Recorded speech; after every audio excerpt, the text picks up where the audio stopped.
So, um, usually when you think about home security, your mind immediately goes to like physical engineering, right? You install a heavy solid wood door, you put in a smart lock, maybe a few cameras. Right, and you feel this sense of total control. I mean, we gravitate toward things we can actually measure. Exactly. A thick wall or a deadbolt, it provides a very tangible barrier between your private space and the chaos of everything outside.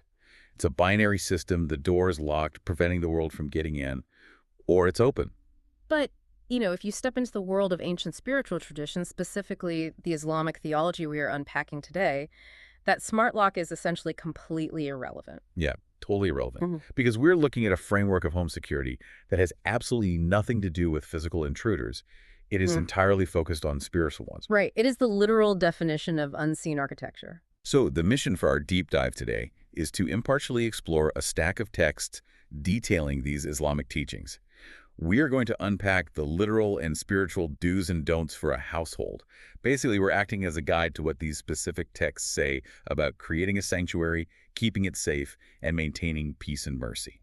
And to really grasp the mechanics of this framework, you have to look at the home not as, a structure made of bricks and mortar. It's a highly sensitive spiritual ecosystem. A spiritual ecosystem, I like that. Yeah, the core premise operating in these texts is basically a zero-sum game of presence. The presence of angels brings peace, and their absence creates a vacuum, and that vacuum invites chaos, which is specifically represented by Shaitan, or Satan. Right, so the space is either filled with mercy or it's filled with turmoil. Hmm. There's no neutral ground here at all. And the texts are incredibly specific about what triggers that shift, which brings us to the do not enter list. Oh yeah, the specific physical items that block the angels. Right.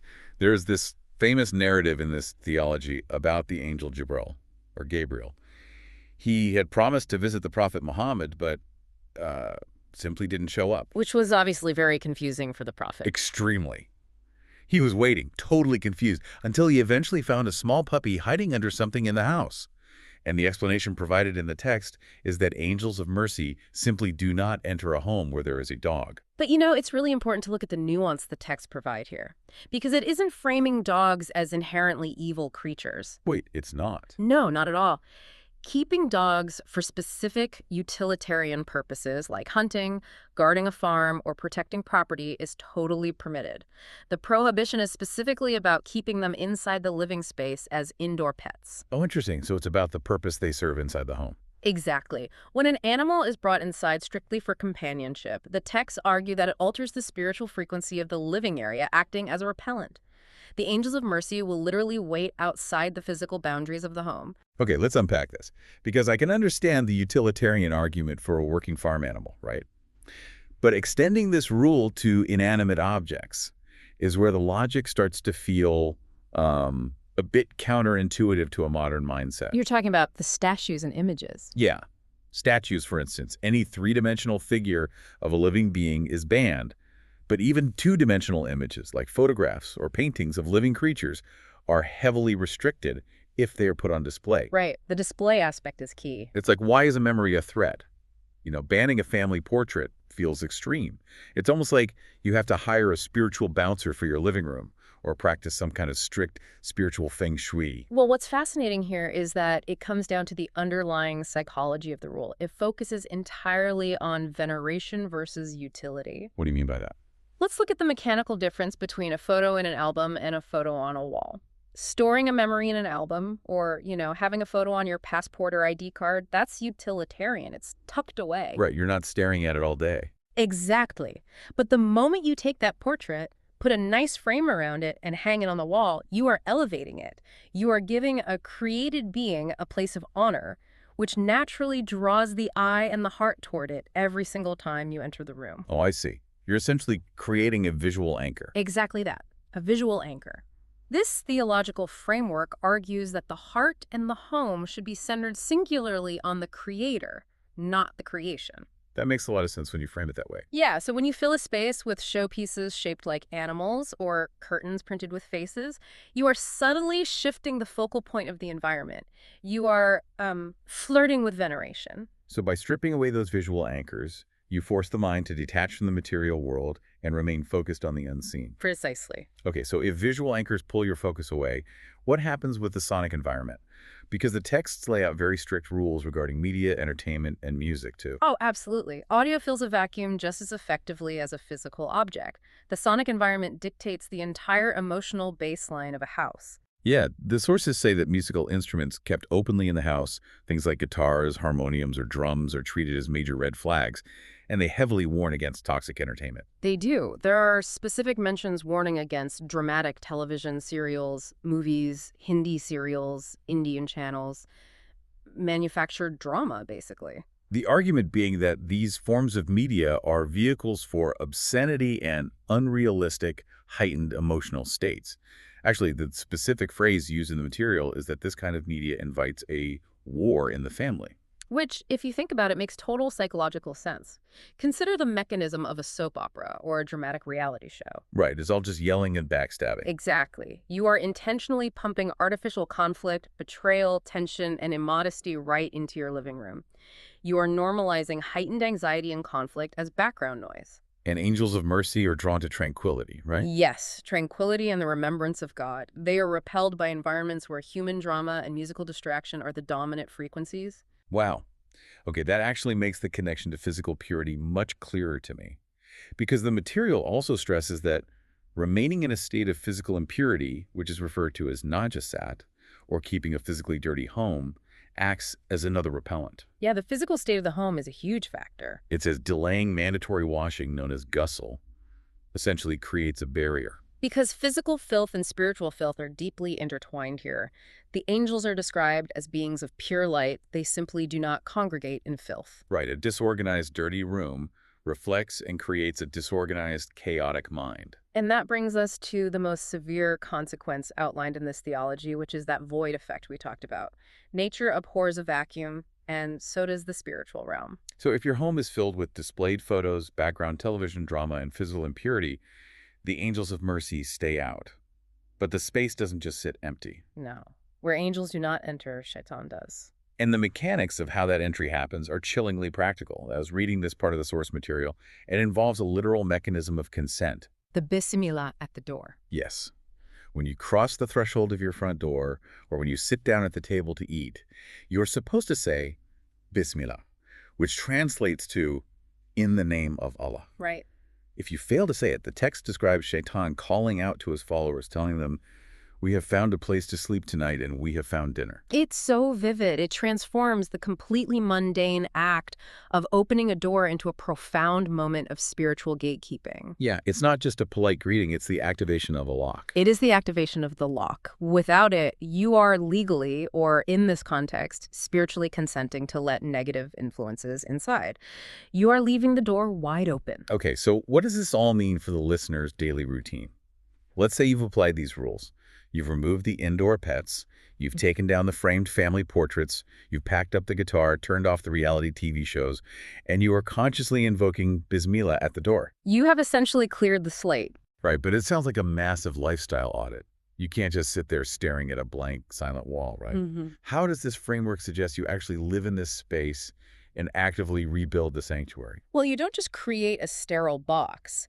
The goal is to actively replace the negative inputs you just removed with positive, spiritually nourishing ones. If we connect this to the bigger picture, if you pull out the toxic frequencies, you have to establish a healing one. And the suggested alternatives for media consumption are surprisingly specific. If you aren't watching dramatic serials, the texts suggest watching the news, talk shows, or geographical channels. They literally mention networks like Animal Planet or National Geographic. I love that detail. Right. What is the bridge between a nature documentary and spiritual safety? It's about intentionality and shifting the brain's baseline. Watching a dramatic serial focuses the mind on human deception and artificial tension. But watching a documentary about, the deep ocean or the migration of birds, that focuses the mind on the complexity and wonder of creation. It inspires awe. Exactly. It moves the viewer from passive, mindless consumption into an active state of mindful learning. You are appreciating the creator through the intricate details of what has been created. Oh, I see. And that mindful state seems to extend to how you present yourself, even when no one else is around. There is a heavy emphasis on modesty within the home. Yes, the dress code applies indoors too. The material specifically warns against wearing tight-fitting or revealing clothing in your private space, advocating for modest attire instead. But why does your clothing matter if the front door is closed and you're just sitting in your living room? Because the home is meant to be a place of elevated conduct. It isn't a locker room where your moral and behavioral standards just collapse because the public can't see you. That makes sense. In this theology, the home is ideally transformed into a madrasa, a place of learning and an active sanctuary of worship. Maintaining modesty, even in private, enforces an internal discipline. It signals to your own mind and to the unseen angels that the space commands respect. And to protect that respected space, there is a requirement for active defense. You deploy literal spiritual armor. The recitations. Yeah, the texts point specifically to reading the Quran and highly recommend Surah al-Baqarah. The claim is that shaitan will literally flee from a house where this specific chapter is recited. Think of it as an energetic cleanse. When you combine the recitation of Surah al-Baqarah with daily habits like morning and evening du'as, which are specific prayers of protection, you are setting a dominant frequency in the home. So it becomes an environment that is deeply uncomfortable, even painful, for chaotic influences to exist in. Right, but highly magnetic to the angels of mercy. Okay, here's where it gets really interesting. I want to look at how you measure the success of this. Say you have optimized your home according to every one of these strict parameters. You can't physically see an angel sitting on your couch, right? How do you know they are actually there? That is the million-dollar question. The material details 7 very specific signs of peace. And they aren't like supernatural visual phenomena. They are profound psychological, emotional, and social shifts within the household. The primary indicator being a sudden, unexplained peace that descends on the space. Yes. A profound quiet in the heart. The kind of chronic bickering and fighting over small daily inconveniences that plagues a lot of families simply disappears. It's like the baseline anxiety, the house drops to zero. Exactly. And that drop in anxiety is accompanied by a sudden, intense distaste for sin. Like bad habits suddenly feel heavy. Yeah. Behaviors that used to feel easy or casual, like telling a white lie, gossiping about a neighbor, or losing your temper, suddenly feel incredibly out of place in the environment you've built. Your internal moral compass becomes highly magnetized. Wow. And there's an interesting detail about the reaction to the Athan, the call to prayer. Instead of feeling annoyed that it's interrupting your workflow or your relaxation, there is a genuine, urgent pull to stop what you are doing and respond. The environment literally softens the human heart. The texts mention that reading the Quran in this state will often bring tears to your eyes. But they are careful to distinguish these from tears of sadness, depression, or overwhelm, right? Yes, very careful. There are tears of profound peace and relief. You are crying because a massive, unseen burden has been lifted off your shoulders. And that emotional shift ties directly into the concept of Barakah, or blessings. This completely flips our modern understanding of wealth. Oh, it really does. We are conditioned to equate blessings with accumulation. More money, a bigger house, a nicer car. But this framework defines Barakah in almost the exact opposite way. It's not about having more. No, this raises an important question about how we measure peace and utility. Barakah doesn't necessarily mean your salary suddenly doubles. It means the money you currently have manages the household flawlessly. The unexpected expenses just sort of dry up. Right. The washing machine stops breaking down, the car runs smoothly. The example given in the sources about food really illustrates this beautifully. You can put a surprisingly small amount of food on the dinner table, an amount that logically shouldn't be enough, but miraculously, it fully satisfies the hunger of everyone in the room. There is an unseen expansion of utility. It is the ultimate form of contentment. You are entirely satisfied with less because the less is infused with blessing. True wealth, according to this framework, isn't material abundance at all. It is spiritual satisfaction and deep emotional resilience. Which produces the final major sign, which is courage and invisible comfort. Yeah, a sudden boost in morale. When the angels are present, the small dangers and daily crises that used to cause panic no longer rattle you. Problems that arise seem to unravel and solve themselves unexpectedly. You never feel alone. Exactly. Even if you are the only physical human inside the house, there is a tangible sense of companionship and support from the Creator.